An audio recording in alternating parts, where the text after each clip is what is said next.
Good morning. Before we get started, I want to let you know there is going to be a sign-up sheet down here on the table, or you can see where she's going. We'll put it out there. Anybody that wants to speak, please sign up on the form. Thank you.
Good morning. You are at the House Insurance Committee's Subcommittee on Life and Health. Welcome. Before we get started, we're going to have Chairman Lee Hawkins. Will you give us a blessing? Please bow your heads. God, we come before you today. Matters of state and the people of this state. Please lay your hand upon us. help guide us in our decisions, find the best solutions for folks and people we represent in this state. We ask this in your name. Amen. Amen. Thank you. Thank you. We're here to, this is a hearing only. There will not be any votes on bills today, but we have some exciting things to hear about. And I'm going to open it first with Senator John Albers, if you would like to present your bill. Thank you so much, Madam Chair and esteemed committee members. I'm honored to present Senate Bill 330, the Giving of the Gift of Life Act to you today. And I have to begin with a personal story because this is a personal issue to us. Sitting next to me is my son, Will. In August of 2020, we almost lost Will. Unfortunately, both of his kidneys shut down, and thank you to the doctors and nurses and staff at Cherokee Northside Hospital. They literally saved his life. But at a very young age of 24 at the time, Will had to be put on dialysis immediately. Thank God he survived, but our lives were forever changed. Like most people, I really didn't understand this process at all. But thankfully, my wife and I had a lot going for us, being mom and dad. We were well educated. We're super type A personalities, and we know quite a few people. And it's an advantage that not everybody has. We were really, really fortunate when I got the greatest phone call of my life last summer, when the doctors at Emory Hospital University Transplant Unit said, "You are the match." From that moment, we were so grateful and reached out to so many people. And I don't believe in coincidence. I believe that based on this experience, what we had, it's a calling to help other people to do what we did. On July 21st, Will and I worked arm in arm into Emory Hospital at 5 a.m. And a few days later, we were both at home. And I'm proud to report we are both 100% healthy and he is 100% healed. It is an awesome, awesome opportunity for us now to share our story with others.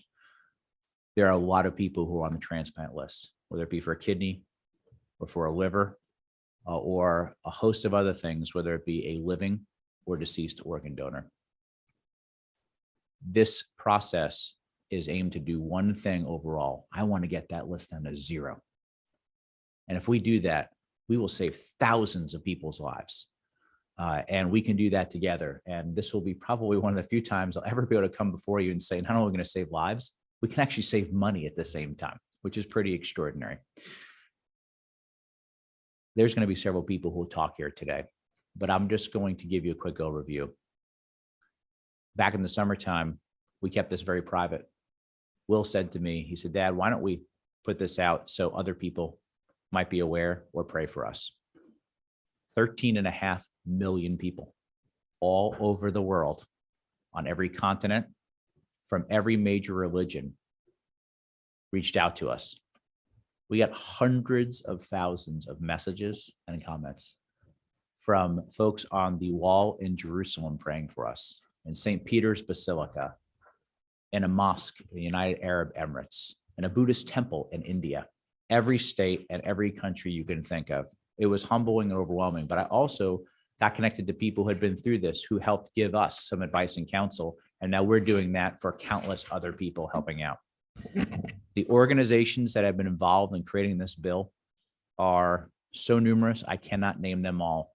The individuals, the folks that were donors and recipients, are just terrific, as well as certainly all those who are called into medicine that actually perform these miraculous acts. So I will take you through this bill. It is fairly simple and straightforward. Section 1 is simply the title, Giving the Gift of Life Act, which is exactly what it's designed to do. Section 2 is model legislation coming from the National Kidney Foundation that says you cannot deny or cancel life insurance for people like me who either donated a kidney or part of their liver. Those are the two things you can donate as an organ when you are alive. Your liver, if you're not familiar, is the one organ in your body that actually regenerates. There is absolutely no impact to the life expectancy for someone that donates that way. Not all companies do this, but this has been a reason why folks have been afraid to donate. Section 3, today, and I learned through the process, we actually have a $10,000 tax credit that the Georgia General Assembly gave many, many decades ago, long before all of us were here. Obviously, those amounts are behind now, and we're upgrading that to $25,000 because it does take a little bit of time away from folks. And we want to make sure that they know that the state is behind them and want to make sure that they are whole in this process. And an incentive is a good and positive thing. And then section 4, this is specifically to how companies, to give them a tax credit they can apply for. So if one of their employees is a donor or a recipient, they can have 30 days or 6 weeks of paid time off if they need to up to that time in order to keep them on normal payroll. So they don't lose their job, have to go on some type of FMLA or other leave, or lose all of their vacation and sick time, et cetera. This allows to make sure that we can complete the circle, that we would have no obstacle in place for those that want to donate, and certainly those that are recipients. And then last, in section 5, as most bills do, the effective date is January 1st, 2002 for section 2. However, for sections 3 and 4, we're making that January 1st of 2023, just to give a little more time to set that up in our systems. There is a fiscal note associated with this bill, and the total cost could be as much as $1.7 million. However, the cost of somebody just in renal or liver failure is approximately $250,000 per person per year. If you do that math about how long someone waits on the waiting list and what it costs once the transplant is done, because once transplant is complete and successful, like Will, that cost is less than 1/10. So the actual estimated savings on this bill alone on the fiscal note is $62 million a year. I don't know about you, but 1.7 investment for 62 in return, that's pretty darn good. Also know that 80% of the costs of someone who's going through this type of a challenge is paid for by both Medicare and Medicaid, which is taxpayers' money. So this, as I mentioned earlier, is pretty extraordinary because we are going to save people's lives first and foremost. Nothing is more important. However, we're also going to save the state money at the same time and our taxpayers. And again, I don't know if I'll ever have the opportunity to bring something so unique in front of you. This bill, if you will help in the next committees of moving forward, is going to save people's lives, period, end of subject.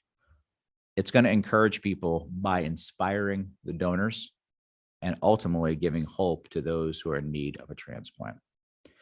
With that, Madam Chair, I would yield to any questions. I will ask, does anyone have any questions? Go ahead.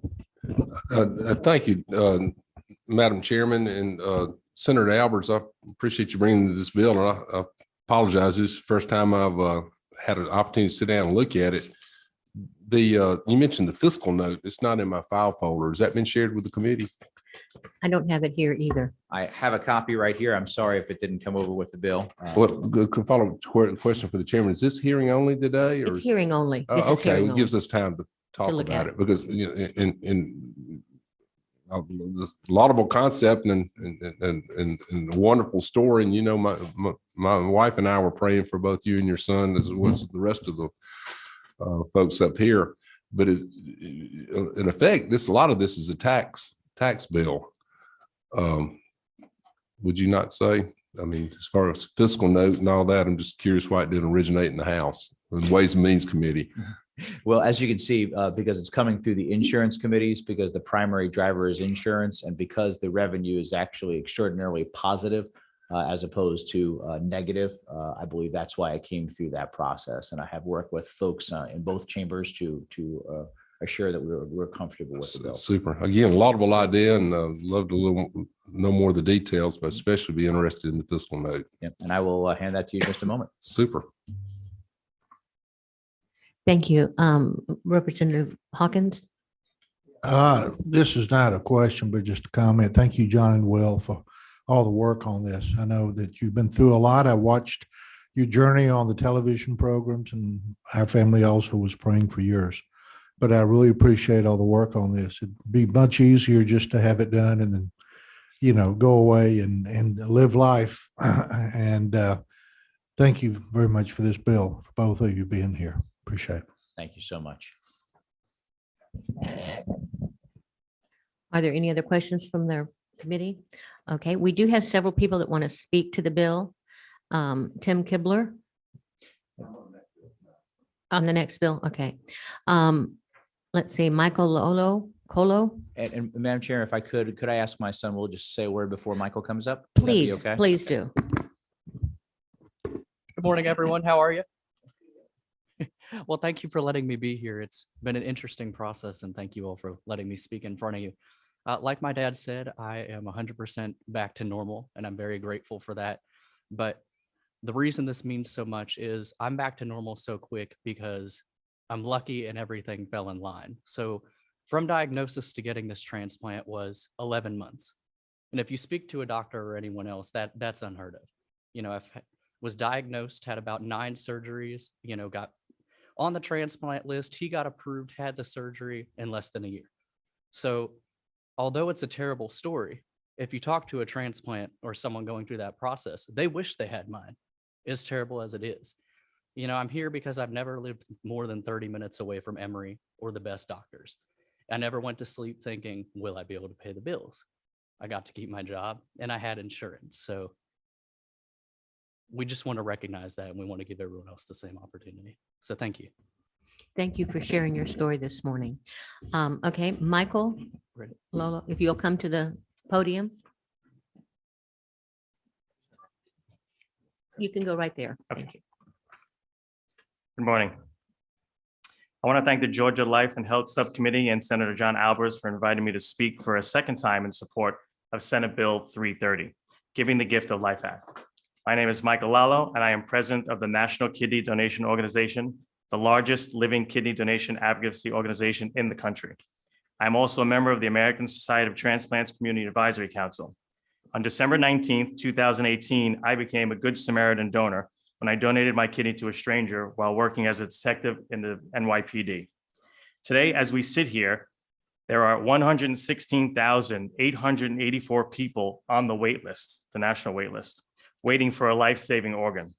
97,682 are waiting for a kidney. 3,531 live right here in your state. Sadly, 22 people on the wait list died yesterday. 13 of them were waiting for a kidney. Those that chose to give the gift of life after death and the amazing work that our organ procurement organizations do help contribute to removing people from the wait list. But that program is not enough to tackle the growing number of people added every year. That's why approving Bill SB 330, protecting living organ donors, is so important. There are only 18 states in the country that currently has some form of legislation. I'm hoping that Georgia could be on the 19th. This bill is a start to help remove disincentives for living organ donors. My organization speaks to thousands of people considering living kidney donation. We also speak to many who so selflessly have already donated their kidney. Of those who have donated, 80% say they had some form of financial burden from their donation. This could be lost wages or travel and lodging expenses. This should not be the case. The National Kidney Registry offers a program called Donor Shield, which already addresses these financial concerns and other disincentives living kidney donors face and solves them by offering protections to living kidney donors at no cost to the donor. But this program only covers 25% of the living kidney donors in the United States. We need to support and protect all living donors. If you look at living kidney donation from inception till the end, the donor is the only one not receiving any tangible or financial support. The recipient receives a life-saving organ. The hospitals and medical staff receive compensation for the procedures, and the insurance companies are no longer paying for the dialysis treatment of the patient in kidney failure. It is estimated that a single living kidney donation has an overall savings to our society of $1 million. We need to do more to protect, support, and encourage living organ donation. There are 209,128,094 adults in the United States. Last year, 5,969 living donors donated a kidney. Only 383 of them were Good Samaritan donors, meaning they had no connection to the intended recipient. Why are these numbers so small? 2 reasons, I feel. First is I just believe that the majority of people in the United States don't even know that you could do it. Second, our country is placing an unacceptable financial burden on living donors. We need to eliminate the financial burden placed on living donors. We need to do better. This bill and the opportunity for me to speak here today are helping address both those issues. I want to thank all of you for finding me here today. I'm available now, today, or in the future with any questions. Thank you. Does anyone from the committee have a question for the gentleman? You have no questions. Thank you for Thank you. sharing your thoughts. Next would be Tiffany McClure. You'd come to the podium.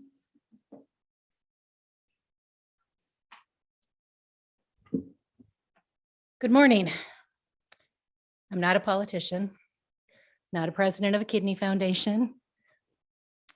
I'm not a doctor or a surgeon. On January 4th last year, I donated my kidney to a 14-year-old girl I'd never met in Illinois. I was never that fond of my left kidney anyway, so it was fine. I moved to Georgia 4 weeks later. I heard about Senator Albert's story after I moved here, and I reached out to him to ask if I could share my story, because this legislation he is asking your support on, it is vital, it is life-changing, and it is needed. My story is a bit different than his. In June of 2020, when I learned a friend's niece who I had never met was going through kidney failure at the age of 14, the same age as my own daughter, and I knew my blood type was that of universal donor, I raised my hand. I didn't raise it lightly. I didn't raise my hand and think, hey, I feel like donating my kidney today, and what's for dinner tonight? No, I researched the heck out of it, the pros and cons, and I saw what other donors had experienced, and I read about what I could expect. And then I found people who had donated, and I reached out to them and asked for their stories. And those stories, some of them were terrifying. Life insurance dropped. Having to use all of their vacation time to save someone's life and then be unpaid for several weeks and discover their jobs were in jeopardy because of all the time off they needed to heal. And make no mistakes, donors do heal wonderfully, but it does take time. Now, I was lucky. I was in a job where I could work remotely. And yes, I was working within 5 days of my surgery from my own bed because I couldn't afford to take any time off. But I did what I did so a teenager I'd never met could have her life back. And to this day, exactly 1 year later, the biggest obstacle facing people who want to donate, who are healthy enough to donate, who are able to donate, it's not the fear of the surgery. It's not the long recuperation. It's not going under anesthesia. It's losing their job, their insurance, and their paychecks. And this bill can change all of that. I lost my best friend over 5 years ago, and her heart beats in someone else's body because she was an organ donor. Now I can say that my organ is helping somebody else live as well. Because organ donation, it's not about us. It's about the lives we help that we may never know about. It's about the mothers and fathers and siblings and grandparents and friends of someone we will possibly never meet, who will have their entire lives given back to them. And this bill gives every person a chance to make that difference. And it is a gift freely given that enables any of us to change the world. I came into this world with 2 kidneys, and I will eventually leave with one, hopefully a long time from now. And the knowledge that the other one is making a difference outside of my body. Now, I did have the opportunity to meet my donor for the first time the night before the surgery. 14-year-old Cara and I met. We shared giggles and we shared smiles. And the next day we shared an organ. Cara and the kidney, formerly known as mine, are doing absolutely fantastic. They've taken to each other with a lot of enthusiasm. I'm pretty sure my former kidney likes her a lot better than it ever liked me. And every time I see an update from her on social media, or her mom texts me to find out how I'm doing and to check in and let me know Cara is able to do activities she couldn't even consider doing just a year ago today, I know it was all worth it. Ladies and gentlemen, my left kidney went to homecoming in October, and it had an amazing time. Please support the Giving of Life Act. Its very name says it all. Thank you. If anybody has any questions, I'd be more than happy to answer them. I don't see any questions. Thank you for sharing with us today. Next will be Christina Klein.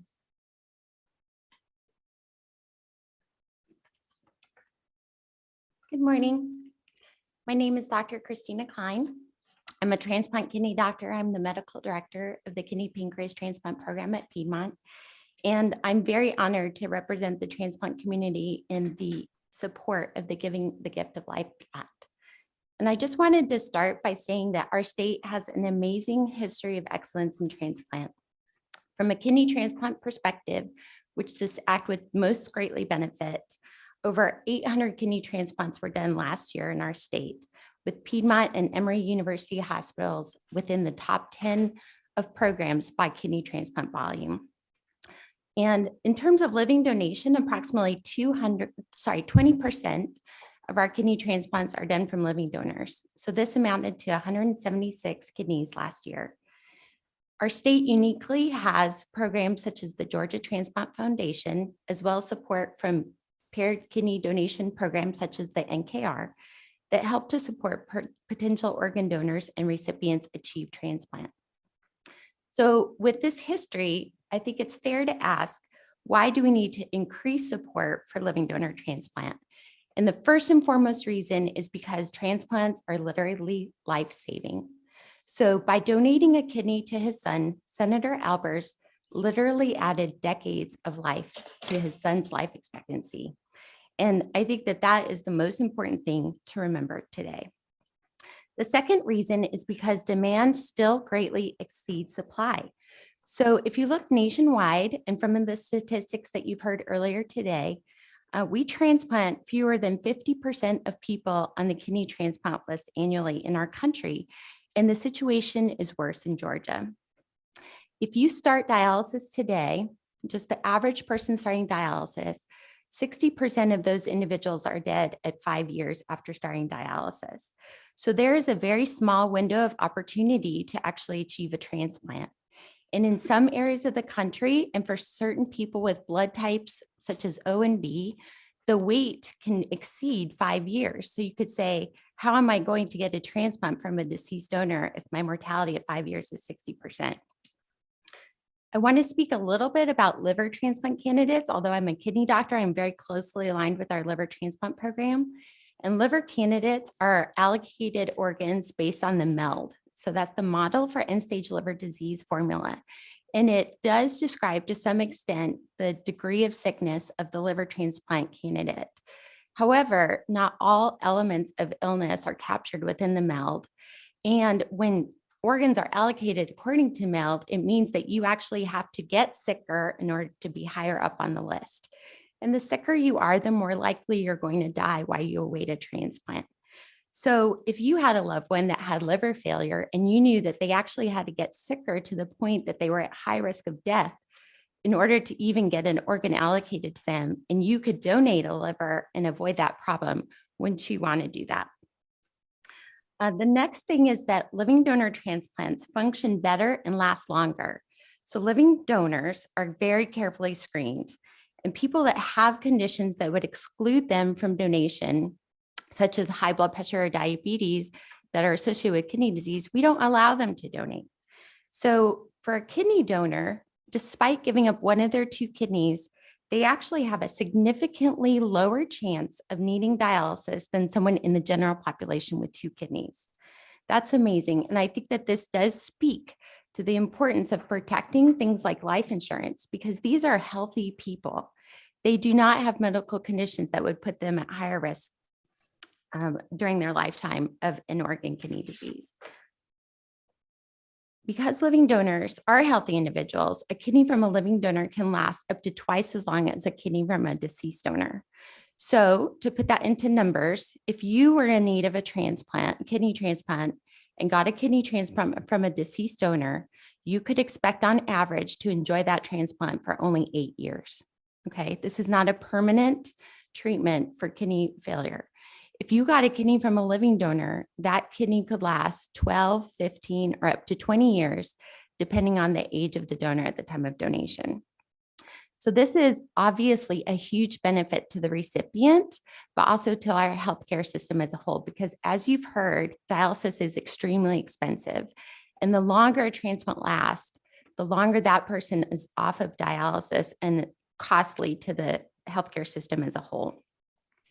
I will mention that there are well-documented ethnic as well as income level disparities in people that are able to achieve a living donor transplant. And there's literature to support the fact that the financial disincentives to living donations could contribute to that. To summarize, I think at face value, this bill supports the potential donor in 3 important ways: life insurance access, tax credits the year of donation, and assistance in taking time off of work to recover post-donation. But I implore you to also consider the huge impact of living donors on the success of the transplant, primarily from the recipient perspective and the cost benefit to the medical system. The Advancing American Kidney Health Initiative, introduced by President Trump in 2019, illustrated that although end-stage renal failure patients comprise less than 1% of the Medicare population, 7% or billions of dollars of total Medicare spending is on dialysis. This initiative focuses on efforts to increase access to transplant and to increase the number of donations by removing disincentives and ensuring appropriate financial support for donors. So I hope that you in turn will support this important bill and living donor transplant in our state. And I thank you and am willing to take any questions. Thank you. We do have someone that wants to speak. Representative Gamble. Thank you for coming today and taking the time to be with us. I just had a question. I was with a gentleman last week and his wife had donated a kidney. And he told me that if you are a donor, that if she did need a kidney herself later on down the road, that she moves to the top of the list for consideration. Is that accurate? Yes, sir. So one of the wonderful things about our country, which is not the same in every country, is that if you are a living donor and for whatever reason you need a transplant in the future, you are given additional points that amount to putting you near the top of the list. So the list is an interesting concept, but there are a match run score and it depends on your total number of points. Example, you get points for every year you've been on dialysis, and there's other priority points that are given. So yes, I have actually taken care of a very small number of donors that donated long ago and who ended up needing a transplant. And one of them received financial approval for listing and then received an organ offer the next day. Thank you. Are there any other questions? I don't see any other questions. Thank you very much for sharing this Right. If morning. you have any questions afterwards, I will stay around. Thank you. We have online Zoom Stuart Miller. If you would like to speak, please unmute. Yes, good morning, and thank you for giving me the time to share my story. My name is Stuart Miller. I'm an advocate for the National Kidney Foundation, and I'm a living donor kidney recipient, and I live in Cartersville. In 2007, I was diagnosed with a kidney disease called IgA nephropathy. After 9 years, my kidneys were failing, and I was in end-stage renal disease. I had 2 options to stay alive: transplantation or dialysis. Being on dialysis is a life-changing event. It's hard mentally and physically, and most participants are not able to work while they're on dialysis. My choice was transplantation. There are 2 types of transplantation available: receiving a transplant from a deceased donor or receiving a transplant from a living donor. In 2017, when I was eligible for a transplant, the United Network for Organ Sharing estimated that the wait time for a deceased kidney would be 7 years. I didn't feel I could wait 7 years, and I didn't really want to be on dialysis if I could avoid it. I chose to try to find a living donor. It's not easy to ask someone to take the courageous act of donating one of their organs to help save your life. It's a big sacrifice. What makes it more difficult is that there are too many hurdles for people who are considering becoming a living donor. First, there's the medical risk of undergoing surgery. Recovering time is typically 3 to 4 weeks. And then donors risk losing their jobs, the potential loss of health insurance or life insurance, or increased cost of insurance. The path to living donation should not be so difficult. I could not find a donor who was a direct match for me. My wife was willing to donate her kidney, but she was not a match. However, there is a program called the Paired Kidney Exchange. My wife donated her kidney to another patient, and in turn, I received a donor from another donor. I received my living donor kidney transplant at Emory in 2018. Currently, there are 3,512 people on the waitlist to receive a deceased kidney. Last year, there were 834 kidney transplants, of which 21% or 176 of those were from a living donor. Most of the people on that waiting list are on dialysis. Medicare cost estimates are about $90,000 per year to keep a patient on dialysis.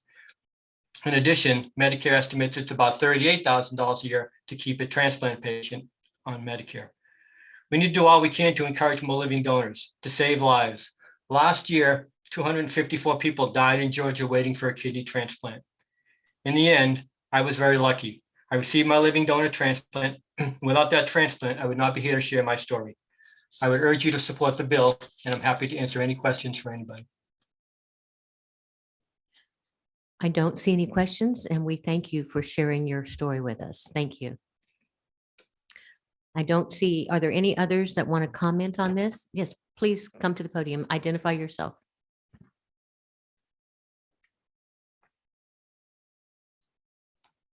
Madam Chair, members of the committee, I'm Bobby Potter. I represent the American Council of Life Insurers, approximately 280 life insurers around the country. Life insurance has been mentioned a couple of times during testimony this morning. I'm here just to indicate that the ACLI has worked with the Kidney Foundation over the years, and we're fully supportive of this bill. Thank you. Oh, you have a question. Let's see. Representative Williamson. Yeah, thank you, Madam Chairman.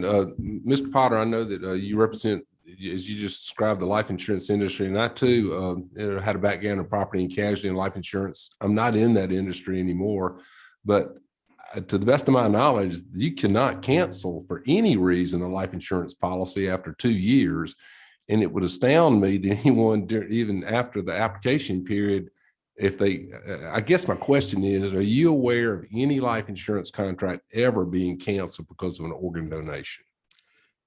I am not, and I just heard two folks testify about their concerns about cancellation of health insurance and life insurance.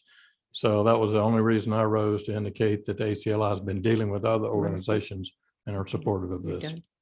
And I'm fully comfortable with this language, but it's, it codifies it obviously, but to the best of my knowledge, it's never happened. And I just want to make sure that, in fairness to the life insurance industry, I never saw that happen. Thank you for that. And I don't know that either anecdotally, and the comments from the folks previously was not anecdotal personally. They just expressed their concerns about it. So I just wanted to address that. Thank you. Thank you very much. Are there any other questions or comments? Thank you very much. I appreciate everyone coming. Again, we're not voting on anything today, so I appreciate everyone sharing. We do have another bill that we're going to address right now, and I think we have online Representative Eric Allen, if you will unmute and present your bill. Thank you, Madam Chair. Can you guys hear me okay? Yes. All right, thank you. Before I start, I just want to, I know there was a representative from Piedmont in the room, and the reason I'm not able to be with you today is I had a minor surgery yesterday, and just want to thank the staff and services over at Piedmont for keeping me well, but also not letting me get out in time to get there to be with you all this morning, but hopefully I'll be back before the end of the week. So what I wanted to bring to House Bill 1003, LC 520035. And this bill does one thing, and that is to protect healthcare consumers, and mostly including our teachers and state employees that are on the state health benefit plan. In cases where there's a negotiation or forced negotiation of an unexpired contract, patients are being impacted. And this has happened over the last couple of years in several instances with several hospitals across the state. And patients are being asked to leave their doctors and members of care that they have had in network for some time because of not necessarily because of a plan change, which I do acknowledge is an annual possibility. Every year, insurance premiums can have a plan change on the provider side, and you may be forced to change your network. But this is more of a dispute between hospitals and insurers of previously negotiated rates. So what this bill does is prohibit any insurer who engages in a forced negotiation, meaning a negotiation prior to the termination of an agreement that is not yet expired, from participating in the state health benefits plan. So what it does is it does not prohibit fair and open negotiation. I want to be clear about that part. It does not do that between two parties. at the end of an agreement. And contracts expired with insurers do not, trying to make sure I say this right, but the contracts expire are not the ones that are being targeted. It's those that are forced in the middle of a negotiation or in the middle of a term that typically put people off of their insurance. Now, there are other continuity of care and continuance of care issues that are being addressed in some other legislation that I know is moving through the Senate. So that's not addressed in this bill. It's simply requiring or prohibiting the Department of Community Health and the SHBP board to engage into a contract with an entity that has knowingly forced a negotiation prior to unexpired contract within a 24-month period. So it's a pretty straightforward bill. I know there are some there that are going to speak to the bill, but I'd also, if there are any questions, I'm available for that as well. I don't currently see any questions, but we do have several people here that would like to speak. Mr. Kibler now, if you would go to the podium.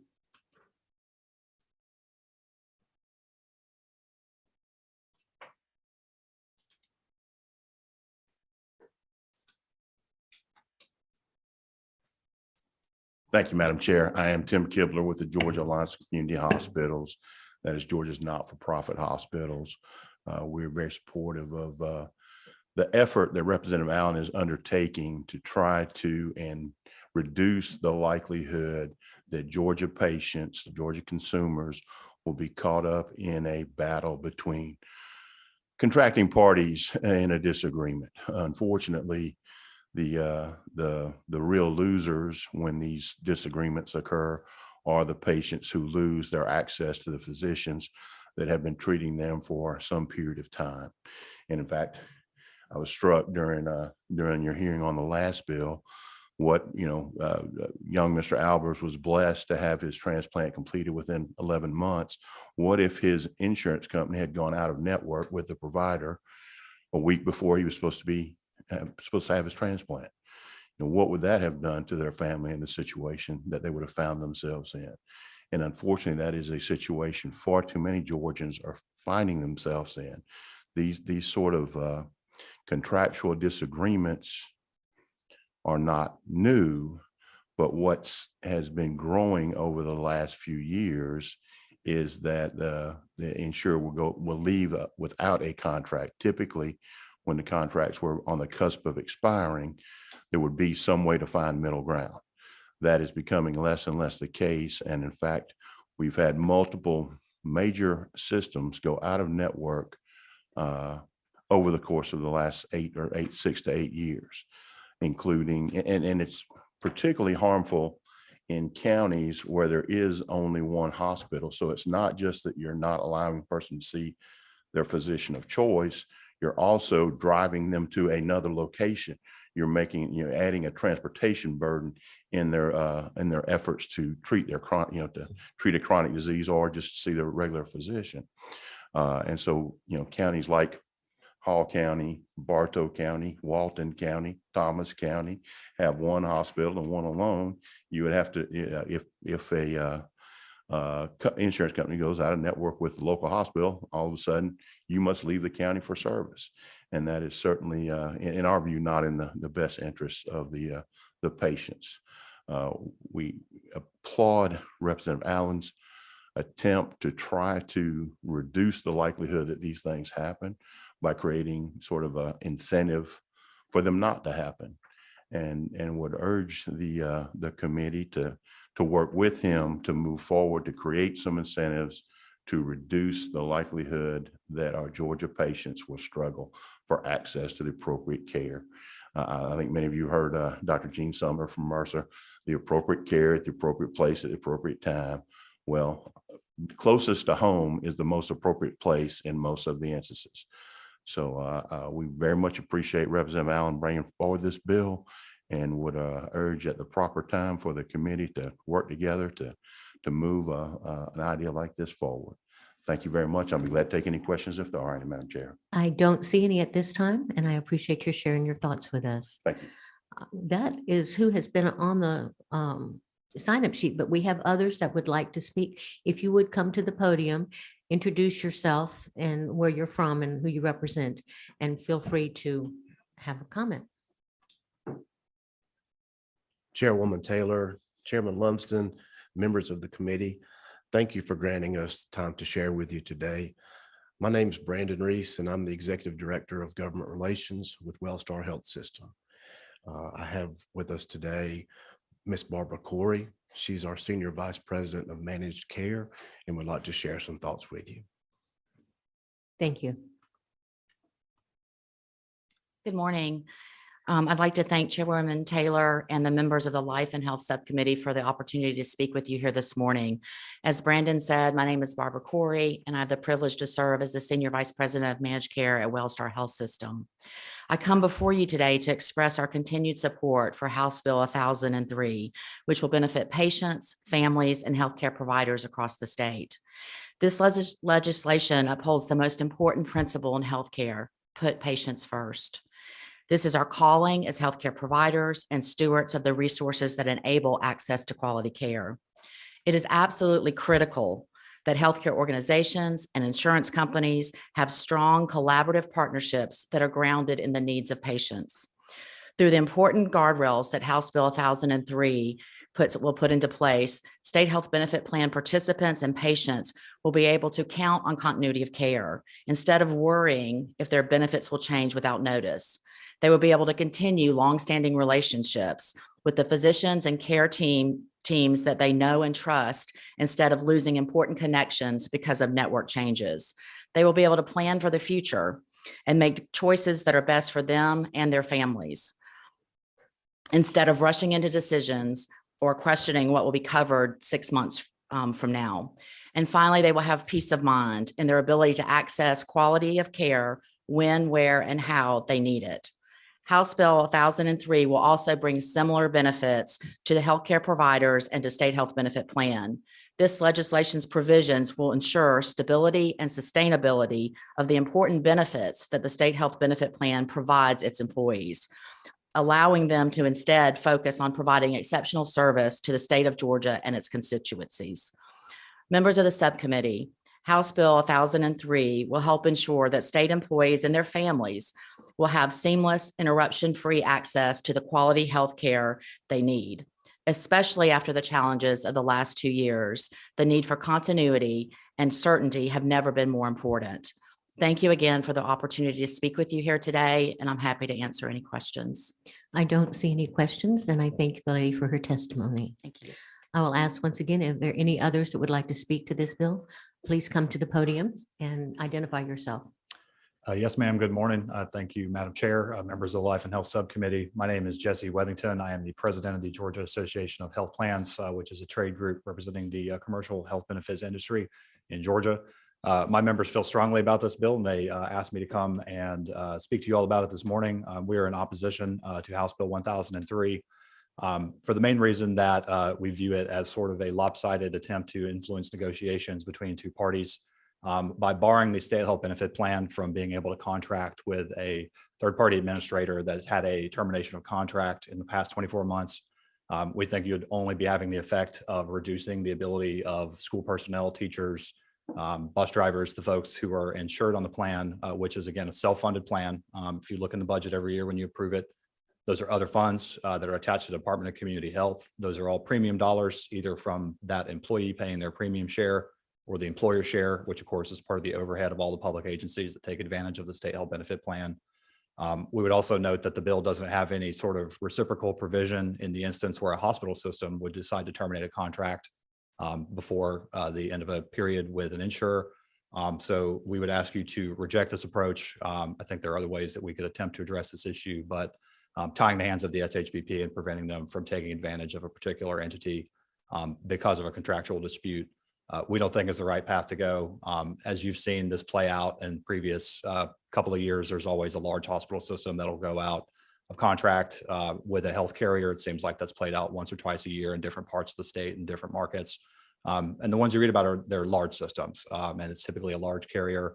Some of the previous speakers have alluded to in previous years, we tended to see those either get to a near impasse or have an 11th hour bargain where everybody was able to come to the table and continue doing business. I think it is accurate to characterize that that's become less common in recent years, but our contention would be is that we have less hospital systems to deal with. There's been quite a bit of market consolidation over the last decade.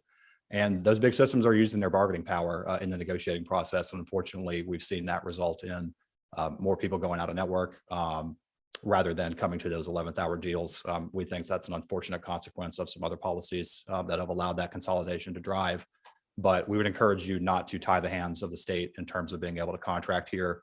I would suggest to you that this bill would require a fiscal note under the SHBP Fiscal Note Act, were you to advance it. But that it just essentially sums up our industry's concerns, but I'd be happy to answer any questions. Thank you. I don't see any questions. Thank you, ma'am. Thank you. Are there any others that would like to speak? Yes, ma'am. Good morning, Madam Chair, members of the committee. My name is Trip Cofield. I'm here on behalf of Georgia Hospital Association. We're here to speak in support of this bill. We think it'll help ensure that members of the state health benefit plan don't experience any mid-year plan interruptions. We think that's great policy. I appreciate the committee considering. I appreciate Mr. Allen for moving the conversation as well. Thank you. Thank you. Okay. Are there others to speak? Please come to the podium. My name is Bethany Sharon with the Medical Association of Georgia. We represent physicians around the state, including many of the physicians that are staffing hospitals that have gone through these experiences. And it is certainly not an isolated experience to hospitals to have a contract terminated mid-plan year, but we know that that is kind of the place where some of this starts and really can impact patients' access to care around the state. And especially as you see consolidation of health systems, that really can cause a great impact to patients' ability to access care around the state. And I think that, you know, we talk about bargaining power, and I think oftentimes it's good to have two entities that have good bargaining power together, but we don't often see these contracts in other spaces where you can just terminate a contract mid-year. And you know, some of the times what that looks like is not just a, well, we're terminating your contract. It's a, well, these are your new rates. And if you don't want them, then your contract is terminated. And so I think this helps kind of bring both parties to the table to try to negotiate these contracts and keep that balance of power. So Thank you. You don't have any questions. If there's no one else here, I will open, if you will unmute yourself. I think Representative Allen would like to speak. Yeah, thank you, Madam Chair. I just wanted to make one point of clarification that this bill does not prohibit negotiation. I tried to make that clear earlier, but as contracts expire, we do expect two entities to come together and be able to negotiate terms for the next contract period. This is only in the situation where a contract is being expired prematurely prior to the expiration date for various reasons. So I just wanted to make that clear. I heard someone say that it would prohibit that negotiation. This is only, at no other point can you call, I can't call my mortgage lender in the middle and just say, I want to renegotiate. You got to go through a process. So there needs to be a process and some protections in place for those midterm negotiations. Thank you. I don't see any other comments to be made. We appreciate everyone being here. With that, our meeting is adjourned. Oh, excuse me. Madam Yes. Chair, the committee's still meeting. I'd like to make a motion upon further reflection on Senate Bill 330. I would ask if the committee would reconsider going ahead and moving that to full committee. If so, I'd make a motion. I think that will be up to the chairman. The chairman will pull bills directly. We are not Okay. taking any votes today. Okay, Thank you. You are adjourned.